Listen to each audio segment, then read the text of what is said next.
ay rated SPG. Striktong patnubay at gabay ng magulang ang kailangan. Maaaring may masiselang tema, lengguwahe, karahasan, sexual, horror o droga na hindi angkop sa mga bata.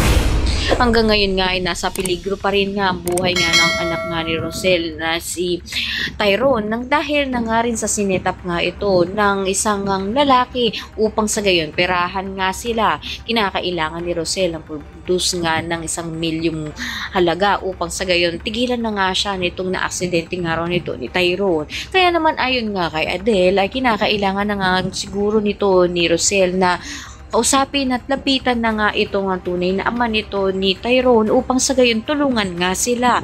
Kaya naman mapipilitan naman nga itong si Rosel na hanapin nga itong si Chris upang sa gayon nga ay pagtapat na nga niya ang kanilang anak at pati na nga rin ang kalagayan nga nito. Kinakailangan na nga niya humingi ng tulong upang maisalba nga niya ang buhay ng kanyang anak at lalong-lalo hindi ipakulong nga ito. Kaya naman mapipilitan na nga itong si Rosel na ikagugulat nito ni Chris na magsisimula na muli ang kanilang kapagnayan upang sa gayon nga makapagtulungan sa anak nga nila na si Tyrone. Kaya naman pakatutukan nga natin dito kung ipagtatapat na nga nito ni Rosel ang katotohanan sa anak nga nila na si Tyrone at hihingi na siya ng tulong. Ang lahat na inabangan natin. Maraming salamat sa iyong panood.